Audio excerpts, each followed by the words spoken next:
Assalamualaikum warahmatullahi wabarakatuh. Semangat pagi, salam sejahtera untuk kita semua. Apa kabar dari sekalian? Ketemu kembali dengan Pak Yudi di channel aktual seputar kita, Arts Channel. Oke, kali ini Pak Yudi akan mencoba membahas terkait dengan menjawab kegalauan siswa dalam memilih program studi sebagai kelanjutan pendidikan mereka. Oke, ternyata dari hasil penelitian antara 20-50% calon lulusan SMA merasa gelisah, merasa kebingungan bagaimana tentang kelanjutan studi, utamanya program studi yang dipilih.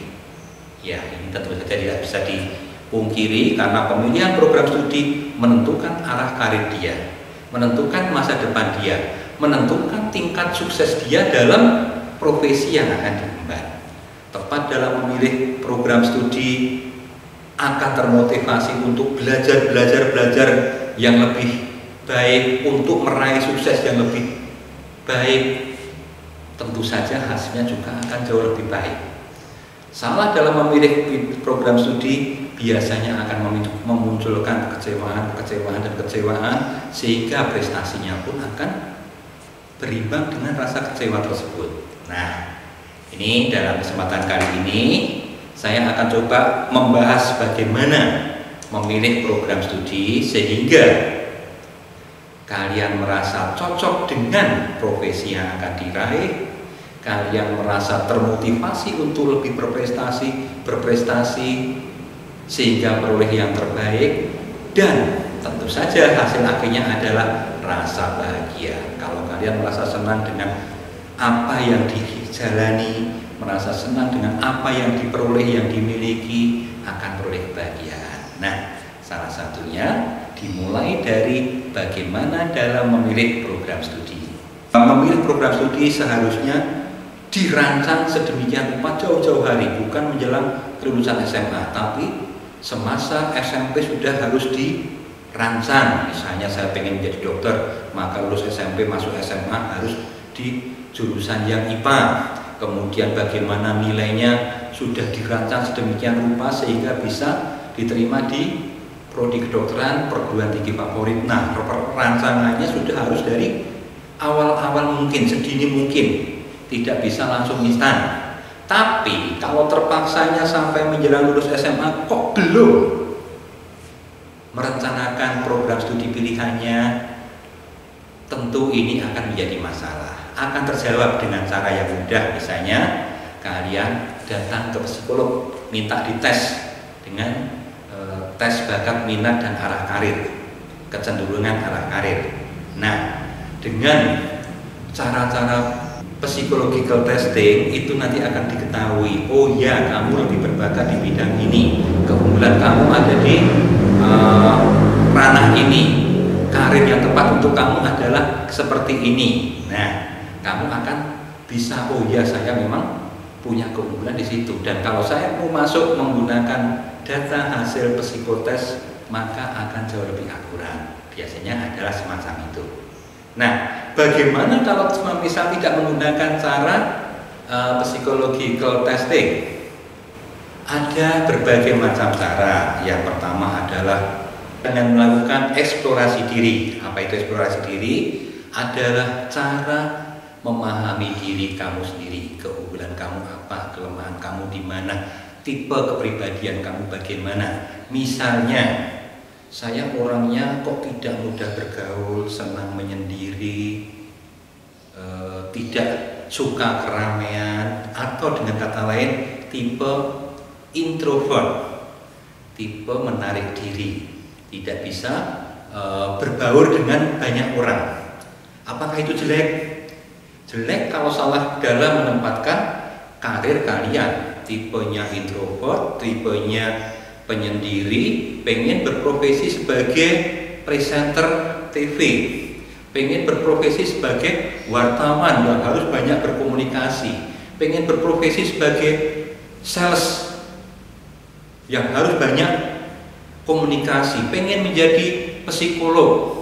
Nah, tipe-tipe semacam itu tentu akan salah kalau harus mengambil bidang yang di luar kemampuannya. Terus bagaimana? Ya kalau saya orangnya adalah introvert, orangnya selalu menyendiri. Adakah karir yang tepat? Banyak sekali. Misalnya menjadi apoteker, tidak perlu berkomunikasi dengan banyak orang, paling hanya akan ada orang menyodorkan tulisan, tinggal kamu memahami tulisan, meracik obat. Nah, jadi tidak perlu berkomunikasi atau banyak komunikasi dengan orang lain. Menjadi seorang penulis, kadang tidak perlu harus banyak komunikasi. Menjadi sistem analis, mungkin tidak perlu berkomunikasi, akan banyak di depan komputer. Menjadi seniman gambar, melukis, banyak sekali tipe-tipe yang sesuai untuk yang introvert. Yang ekstrovert bagaimana? Juga banyak sekali. Seorang yang ekstrovert harus banyak bergaul, harus banyak berkomunikasi, bertemu dengan orang lain. Ternyata dia mengambil profesi, katakan apoteker, mungkin dia akan stres tiap hari hanya dalam satu ruangan kecil, kemudian harus meracik obat, tidak banyak orang yang ditemui. Cara yang paling mudah yang adalah dengan eksplorasi diri. Di mana kelebihan saya, di mana kekurangan saya, di mana keunggulan saya, di mana yang saya tidak mampu, kalian kaitkan dengan kira-kira profesi apa yang sesuai di masa depan kalian. Nah, kemudian kalau sudah semacam itu, kamu tulis, kamu buat listnya. Kelebihan saya apa, kekurangan saya apa, tipe karir yang sesuai dengan ciri-ciri kepribadian saya yang kayak apa. Kamu buat list. Kalau sudah ketemu, misalnya tenaga akuntansi. Sekarang enak sekali dengan adanya kemudahan internet, kalian tinggal buka komputer kalian, buka HP kalian, tulis pengantar akuntansi. Akan muncul sekian banyak pilihan, kamu baca dari awal sampai terakhir, merasa tertarik, merasa termotivasi, merasa penasaran atau tidak. Kalau kok ternyata kayak gitu ya jangan dilanjutkan, pilih yang lain. Tapi kalau kamu baca kok ternyata semakin tertarik, semakin penasaran, semakin pengen tahu, nah itulah bidang kamu. Jadi memilih dengan cara eksplorasi diri semacam itu. Cari, aduh saya itu orangnya ekstrovert, saya pengen menjadi businessman. Apa sih syarat menjadi seorang pebisnis? Kalian buka saja syarat menjadi businessman yang sukses, misalnya. Akan muncul, nah kamu baca, oh iya ternyata syarat tersebut sesuai, ternyata tepat. Nah bisa menjadi acuan untuk kamu memilih program studi yang sesuai di manajemen atau di ekonomi perusahaan, di manajemen atau di bidang-bidang yang sesuai dengan bidang bisnis tersebut. Nah, saya ke orangnya ada kekurangan di bidang hitung-menghitung. Nah, ternyata kok pengen menjadi seorang tenaga akuntansi, ya tentu tidak akan tepat karena akuntansi akan banyak berkaitan dengan hitung-menghitung, akan berkaitan banyak dengan angka. Kalau kamu tidak, dasarnya kok nggak seneng angka, nggak seneng hitung-hitung, ya jangan mengambil bidang yang kamu tidak sukai, tentu saja akan menjadi beban yang berat. Jadi tentukan arah karir kalian, tentukan program studi yang kamu pilih didasarkan dari eksplorasi diri. Kemudian eksplorasi diri itu dikembangkan melalui googling, carilah informasi sebanyak-banyaknya di internet kalian. Nah, dengan cara itu kamu akan menemukan mana yang paling tepat untuk kamu, mana paling sesuai untuk kamu, itulah yang kamu jalani.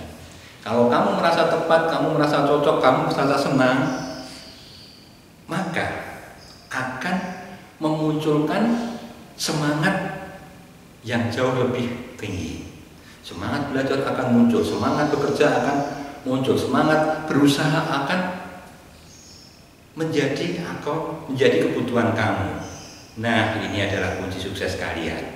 Jadi, tentukan karir kamu sesuai dengan pilihan kamu. Yakin bahwa kamu bisa, yakin bahwa kamu mampu, maka itu menjadi modal, menjadi awal yang bagus untuk kamu tindak lanjuti. Itu barangkali sekedar yang bisa Pak Yudi sampaikan. Mudah-mudahan yang sedikit ini bisa menginspirasi untuk kamu menentukan pilihan. Saya yakin bahwa kamu pasti bisa. Saya yakin bahwa kalian pasti sukses. Semua itu harus kalian lakukan. Percaya diri, selalu berdoa kepada Yang Maha Kuasa, minta doa restu dari orang tua. Jadi biasanya kalau orang tua memberi restu, oh ya kamu memang bidangnya itu akan menjadi sarana kemudahan dalam kamu meraih cita-cita kalian. Demikian yang bisa saya sampaikan, kurang lebihnya mohon maaf. Billahi taufik wal hidayah. Wassalamualaikum warahmatullahi wabarakatuh.